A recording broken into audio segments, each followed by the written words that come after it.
여기에 모인 여러분들을 주님의 이름으로 축복합니다. 우리 사도신경으로 하나님께 우리 신앙을 고백하시겠습니다. 전능하사 천지를 만드신 하나님 아버지를 내가 믿사오며 그 외아들 우리 주 예수 그리스도를 믿사오니 이는 성령으로 잉태하사 동정녀 마리에게 나시고 본디오 빌라도에게 고난을 받으사 십자가에 못 박혀 죽으시고 장사한 지 사흘 만에 죽은 자 가운데서 다시 살아나시며 하늘에 오르사 전능하신 하나님 우편에 앉아 계시다가 저리로서 산자와 죽은 자를 심판하러 오시리라. 성령을 믿사오며 거룩한 교회와 성도가 서로 교통하는 것과 죄를 사해 주시는 것과 몸이 다시 사는 것과 영원히 사는 것을 믿사옵나이다. 아멘. 살아계신 하나님 아버지, 오늘도 우리에게 새날 새 생명 허락해 주심을 감사합니다. 하나님께서 허락하신 것 안에서 또 하나님을 예배합니다. 하나님의 은혜를 구합니다. 하나님의 그 다스림을 구합니다. 오늘 이 시간 가운데 또 오늘 하루 가운데 하나님 나라 하나님 다스림 가운데 살아가게 인도하여 주시옵소서. 우리 공동체 가운데 우리 각 가정의 삶의 가운데 또 일터의 삶 가운데 하나님의 은혜가 흘러갈 수 있도록 인도해 주시옵시고 하나님의 다스림이 충만하여서 우리가 하나님으로 인하여 기뻐하고 하나님으로 인하여서 평안을 얻는 귀한 오늘 하루 되게 인도하여 주시옵소서. 부족한 것, 연약한 것 분명히 있습니다. 그것 고백할 때 하나님의 자비와 긍휼로 베풀어 주시옵시고, 그래서 우리 공동체 한 사람 한 사람이 함께 이 교회 공동체를 지어가는 하나님의 섭리로 살아가는 우리 모두가 되게 인도하여 주시옵소서. 예수님의 이름으로 기도드렸습니다. 아멘. 함께 찬송가 358장 찬양하시겠습니다. 새 찬송가 358장입니다. 주의 진리 위에 십자가 군기 함께 찬양하시겠습니다.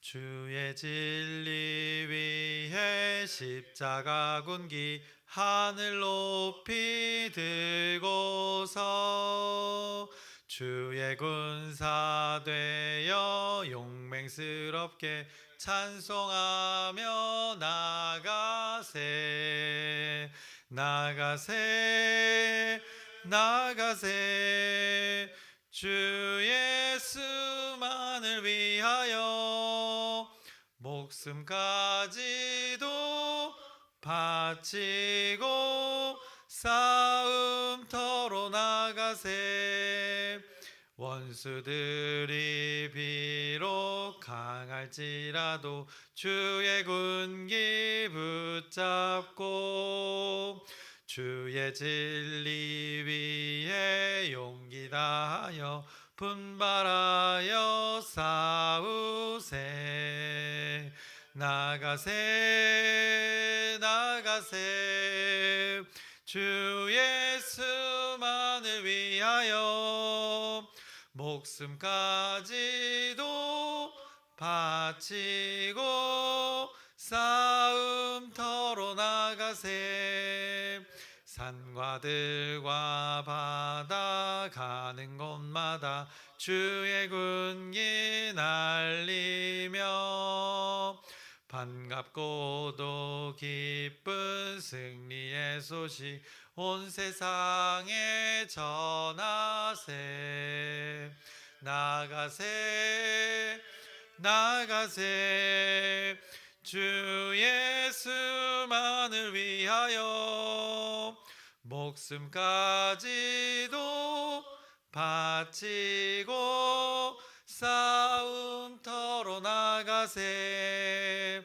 원수들은 이미 예수의 손에 하나 없이 패하고 주의 군기만이 영광스럽게 온 누리에 날리네 나가세 나가세 주 예수만을 위하여 목숨까지도 바치고 싸움터로 나가세. 아멘. 오늘 4일차입니다. 그래서 오늘은 먼저 말씀부터 확인해 보자면 사도행전 20장 24절의 말씀입니다. 사도행전 20장 24절의 말씀 앞에 있으니까 함께 오늘은 말씀 구절 함께 읽겠습니다. 나의 달려갈 길과 주 예수께 받은 사명 곧 하나님의 은혜의 복음을 증언하는 일을 마치려 하면은 나의 생명조차 조금도 귀한 것으로 여기지 아니하노라. 아멘. 사도 바울이 인생을 살면서 가장 가치 있는 것이 무엇인지, 그리고 자기가 인생을 살면서 그 달려갈 길, 인생에 비유했습니다. 그 달려갈 길 동안 무엇을 하며 살 것인지를 분명하게 전하고 있습니다. 그러면서 자신의 생명보다 더 귀한 것이 이 복음을 전파하는 일, 증언하는 일이라 고백한 그 말씀입니다. 동일하게 이 말씀을 붙들고 살았던 그 한 사람을 오늘 나누려고 합니다. 그래서 박관준 장로님입니다. 그래서 1875년부터 1945년까지 생을 살았던, 이 땅의 삶을 살았던 그 장로님의 삶을 나누려고 합니다. 그래서 복음을 위해 의술과 생명을 바친 장로라는 제목의 이름으로 함께 이 장로님의 삶을 나누겠습니다. 1875년 4월 13일 이 평안북도 영변에서 태어나셨습니다. 아주 부자의 집에서 자랐습니다. 그래서 넷째 막내 아들로 태어나게 되었습니다. 그런데 일찍이 형들이 1살, 2살 질병으로 인해서 일찍 이미 세상을 떠났습니다. 그리고 이제 홀로 부모님과 살게 된 가정 환경의 시절이 있었다고 합니다. 그래서 박관준 장로님은 이제 외동 아들로 살았던 것입니다. 그래서 부족함 없이 교육도 재물이 많았기 때문에 부유했기 때문에 교육도 잘 받고 뭐 부족한 거 없이 그 시대에도 잘 자랐다고 합니다. 그래서 유년 시절부터 많은 학문을 또 접했다고 합니다. 배울 수 있었다고 합니다. 그래서 논어, 맹자, 시전, 중용, 주역, 병서, 저도 이름만 들어도 생소한 것들을 그 옛날 시절에 다 이렇게 배웠다고 합니다. 그리고 또 노자와 장자의 사상도 배웠고 또 불교에도 조예가 깊었다고 합니다. 총명했던 것입니다. 어린 시절부터 아주 똑똑했던 것입니다. 교육을 받는다고 다 누구나 배울 수 있는 것이 아닌데 어린 시절부터 이 박관준 장로님이 총명했다고 합니다. 그래서 유복한 가정에서 자라던 그가 이제 방황하던 시기를 맞이하게 됩니다. 이제 17살 때 이제 아버지를 여의게 됩니다. 그리고 4년 후에 또 어머니를 여의면서 이제 그가 몹시 방황을 했다고 합니다. 그래서 이제 홀로 살아가는 것입니다. 성인이 되자마자 이제 모든 인생을 자신의 판단으로 또 이제 부모님의 도움 없이 살아간다는 것이 쉽지 않은 인생인데, 그렇게 이제 살아가는 도중에 이제 의지할 것을 잃은 상실감에 또 이제 도박과 술에 찌들었던 그 방황하던 시기가 있었다고 합니다. 그러다가 병까지 얻어서 이제 많은 날을 병상에 누워 지내게 되었다고 합니다. 그렇게 병원에 입원한 것이 이제 인생의 전환점이 되었다 고백하고 있습니다. 그래서 서울 세브란스 병원에 입원했습니다. 이제 부유했으니까 이제 잘 치료받을 수 있는 곳, 그곳으로 와서 그곳이 바로 선교사님들이 세웠던, 당시에 선교사님들이 세웠던 그 복음 전파가 이루어지던 그 세브란스 병원에 입원을 하였고, 그곳에서 이제 외국에서 왔던 그 선교사님, 누군지는 정확히 밝혀지지 않지만 많은 사람들이 왔었을 것입니다. 한국 사람, 조선 사람이든 한국 사람이든 또 외국의 선교사님이든 그 병원은 그런 목적으로, 복음을 전파하기 위한 목적으로 세워졌기 때문에 그곳에 입원한 사람들은 모두가 이렇게 복음을 들었을 것입니다. 동일하게 이 박관준 장로님도 그곳에서 이제 의료 선교사님을 통해서 복음을 들었고, 그가 들은 복음을 해서 그때 이제 박관준 장로님이 예수 그리스도를 인격적으로 만났습니다. 후에 이제 그 몸도 회복을 이루었습니다. 복음을 받아들이고 또 그 병원에서의 치료를 통해서 놀랍게도 그 모든 것이, 정신도 또 몸도 회복이 되어서 1907년 또 그 집회 부흥에 인격적으로 만난 그 한 사람이 또 이런 곳을 찾아다니게 됩니다. 하나님의 일하심이 있는 곳을 갈망하기 때문에 또 그 1907년 평양 대부흥의 현장에도 그가 있었다 고백되어집니다. 당시에 나라를 잃은 백성으로서 또 자신이 하나님 나라의 백성으로서는 어떻게 살아가야 하는가 많은 고민을 했다고 전해지고 있습니다. 바로 이 고민의 지점이 그가 결국에는 이 하나님 나라를 위해서 예수 그리스도를 이름을 증거하기 위한 그 삶이 되어진 중요한 지점이 되어진 것입니다. 그래서 우리가 하나님의 말씀을 나눌 때 우리가 고민하는 것들, 생각하는 것들, 마음에 가진 것들, 그 지점이 바로 이 하나님 나라의 확장과 연관되어진다는 것을 우리 함께 기억해 보셨으면 좋겠습니다.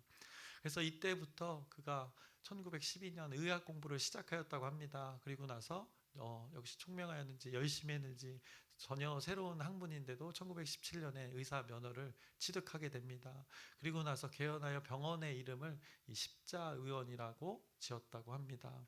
십자가의 은혜가 무엇인지 알았기 때문에 자신이 또 병고침의 일들을 통해서 또 거듭남을 통해서 영혼의 거듭남을 통해서 무엇이 중요한지를 알았기 때문에 병원의 이름도 이렇게 십자의원이라고 지었다고 합니다. 그래서 나는 육신의 병을 치료함과 동시에 영혼의 병을 치료하기를 갈망한다라는 그 표를 병원에 걸어놨다고 합니다. 그래서 이것이 자신의 삶의 이제 목표가 되어지고 목적이 되어진 박관준 장로님의 삶을 우리가 기억해 봅니다. 그리고 그는 늘 진료를 시작할 때 마찬가지지만 우리 신앙인들은 마찬가지지만 기도로 시작했고 그 만나는 대상들이 모두가 이제 복음 전파의 대상인 것입니다. 전도의 대상인 것입니다. 그 전도를 끊임없이 날마다 하였고 무의촌 의사가 없는 그 마을을 다니면서 자신이 걸었던 그 표대로 또 하나님의 말씀대로 그렇게 살았음을 많은 사람들이 증거했습니다. 또 연약한 교회를 어떤 자신의 그 재능으로 이 의술만 하는 것이 아니라 또 연약한 교회들을 협력하여서 섬기는 일들을 많이 하였다고 합니다. 그래서 전국을 곳곳을 돌아다니면서 그 의술을 행하고 또 복음 전파하는 일들, 은혜를 받은 자의 그 경험이 또 누군가에게 은혜가 되어지길 바라면서 그렇게 살았음을 오늘도 기억해 봅니다. 그래서 그가 아주 총명했다고 하는데 학식이 있는 사람이었는데 그가 전한 그 복음 전도의 대상에는 그 저게 오타가 있는 것 같은데, 네, 아니 앞에 그 네, 여기 혹시 여기도 기록, 하여튼 네, 철종이죠, 그죠? 철종의 사위, 네, 네, 철종 왕의 사위가 되는 그 박영효, 우리 아실 겁니다. 그 박영효와 또 동아일보와 고려대를 설립한 김성수에게도 이제 복음을 전파했던 것입니다. 그래서 지식인들과도 접촉이 많았고 또 그냥 어떻게 보면 평범한 사람들과도 접촉, 그 모두를 아울렀던 그 박관준 장로님의 삶을 보게 됩니다. 그래서 누구 가리지 않고 학식이 많건 적건 모두에게 다가갔던, 무엇을 들고 다가갔는가? 복음, 자신이 경험했던 그 기쁜 소식이 되었던 복음을 들고 그가 나아갔던 것을 보게 됩니다. 그러던 중 이제 1935년 60세가 된 그때 그 장로님이 이 영적 체험을 합니다. 기도 중에 이런 음성을 들었다고 합니다. 나를 위해 피를 흘릴 자가 누구냐라고 또 이런 신비한 영적 체험을 했다고 합니다. 그 물음에 그가 고백하기로 제가 흘리겠습니다라고 분명하고 정확하게 즉시로 대답했다 고백한 것이 지금까지 전해지고 있습니다. 그 영적 체험이 곧 실제가 되어졌습니다. 그래서 1938년 장로교 총회, 그 어떻게 보면 하나님을 믿는 자들의 모임이라고 할 수 있는 그 총회가 이제 신사참배를 하자 결국에는 굴복되어진 것입니다. 일본 제국의 그 총칼 앞에 굴복되어지는 일들이 있었는데 이 박관준 장로님이 13회나 이 총회에 항의를 했고 또 신사참배에 강요하는 것에 대해서 분명히 그런 것에는 성경적 저주가 있을 것이다, 하나님의 그 징계가 있을 것이다 라고 이 총회에 거침없이 경고하고 건의했음을 그의 삶을 통해서 기억되어집니다. 그리고는 그가 그냥 한 조선의 땅에만 있었던 것이 아니라 그 일본 본토로 넘어가서 일본에서 신학 공부 중이던 또 아들 박영창과 함께 일본 의회에 이제 잠입을 한 것입니다. 그 일본 의원들이 모여서 회의하는 곳에 가서 방청객으로 참석하였다가 일본 제국 만행에 대해서 이제 탄압에 대해서 독립을 위해서 만세를 외치고 또 불합리한 이 일본 제국의 일들을 통해서 또 그곳 가운데 하나님의 이름을 외쳤다고 합니다.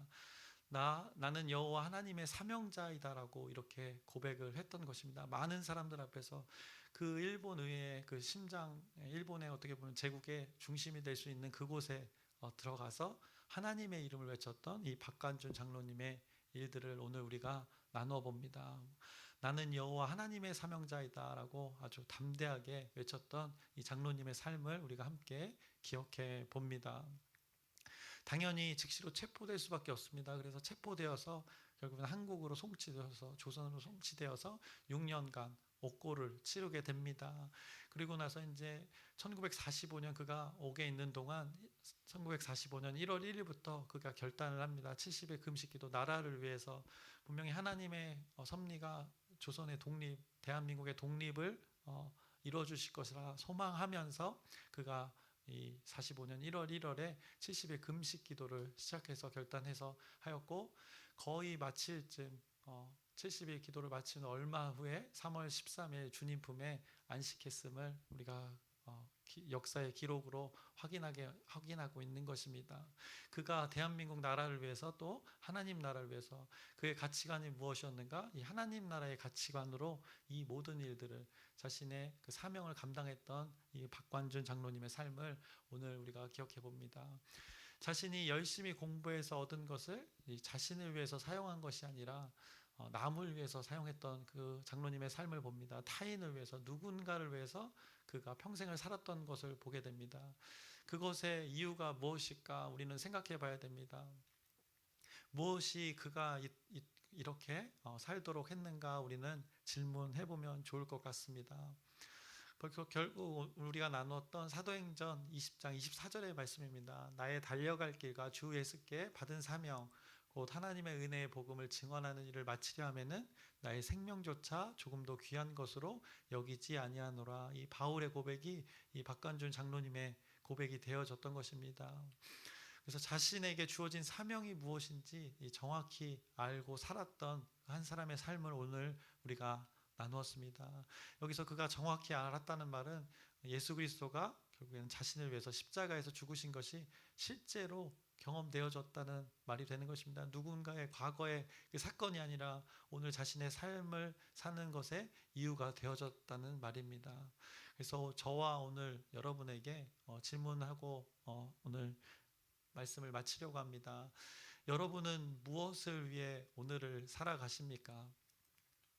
또 여러분은 누구를 위해 오늘을 살아가십니까? 이 삶으로 이 질문에 여러분들이 답해 보시기 바랍니다. 저도 이 답을 하는 삶을 평생을 살겠습니다. 사도행전 20장 24절 말씀 기억하시면서 나의 달려갈 길과 주 예수께 받은 사명, 곧 하나님의 은혜의 복음을 증언하는 일을 마치려 하면은 나의 생명조차 조금도 귀한 것으로 여기지 않으라. 이 말씀을 기억하면서 오늘 이 질문에 여러분이 답하는 여러분의 삶 되시기를 주님의 이름으로 축원합니다. 기도하겠습니다. 살아계신 하나님 아버지, 오늘도 한 사람의 삶을 나눴습니다. 그의 삶 어디에 초점이 있는지, 무엇이 가장 중요했는지 사도행전의 말씀을 근거로 함께 나누었습니다. 박관준 장로의 삶, 바울의 삶과 다르지 않습니다. 그가 달려갈 길, 그 인생을 이 말씀에 붙들고 살았던 것을 보게 됩니다. 그가 무엇을 위해 살았는가, 무엇을 위해 그렇게 열심히 자신의 시간과 자신의 장소를 사용했는가, 그 복음 전파하는 일, 복음 증언하는 일에 모든 것이 자신의 삶을 사용했던 것, 그 장로님의 삶을 오늘 우리가 함께 나눕니다. 이 삶 우리와 괴리되지 않게 하시옵시고, 동일하게 우리가 우리의 상황 속에서, 우리의 시간과 장소에서 이 동일한 삶을 살기 원합니다. 하나님께서 원하시는 삶, 그 복음을 증언하는 일을 오늘도 우리의 장소와 시간 가운데 감당하길 원하오니, 우리 바라고 원하는 것, 이 갈망 가운데 하나님 마음 부어주시옵시고 능히 감당케 해주시옵소서. 여기 모인 한 사람 한 사람이 담대하게 감당케 해주시옵시고, 동일하게 또 우리 공동체가 감당케 인도하여 주시옵소서. 예수님의 이름으로 기도드렸사옵나이다. 아멘. 하늘에 계신 우리 아버지여, 이름이 거룩히 여김을 받으시오며 나라의 마옵시며 뜻이 하늘에서 이루어진 것 같이 땅에서도 이루어지이다. 오늘날 우리에게 일용할 양식을 주옵시고, 우리가 우리에게 죄 지은 자를 사하여 준 것 같이 우리의 죄를 사하여 주옵시고, 우리를 시험에 들게 하지 마옵시고 다만 악에서 구하옵소서. 나라와 권세와 영광이 아버지께 영원히 있사옵나이다. 아멘. 우리 기도 제목 나누고 함께 기도하겠습니다. 우리 공동체계 모두에게 주신 기도 제목 그 변화, 우리 2026년의 주제를 위해서 함께 기도해 주시길 바랍니다. 또 우리가 지금 전도 하나님의 증언하는 일, 오늘도 박관준 장로님의 삶에서 삶을 나누었는데 그가 전했던 거 복음이었습니다. 동일하게 이 시대에 우리가 이 장소에서 전하고 있는 것입니다. 이를 위해서 여러분의 기도 부탁드립니다. 그리고 아프신 분들을 위해서 또 기도해 주시고 오늘 또 금요 기도회로 집중하여서 하나님과 소통할 수 있는 시간입니다. 이를 위해서 또 기도해 주시길 바랍니다. 그리고 오늘 박관준 장로님의 삶을 기억하면서 그가 달려갔던 길 무엇이었나, 복음 증언하는 길로 평생을 살았고 목숨까지도 바치며 살았던 그분의 삶을 여러분들 기억하면서 여러분의 삶 가운데 동일한 이 목적과 목표가 있기를 소망하면서 우리 주여 크게 한번 부르짖고 함께 기도하시겠습니다. 주여, 살아계신 하나님 아버지, 오늘 우리 생각과 마음 가운데 이 삶이 기억되게 하여 주시옵소서. 하나님의 말씀이 기억되어 주시고 또 한 사람의 삶이 기억되게 하여 주시옵소서. 이 바울의 고백이 우리 마음판에 새겨지게 하여 주시옵시고 또 이 말씀대로 실제로 살아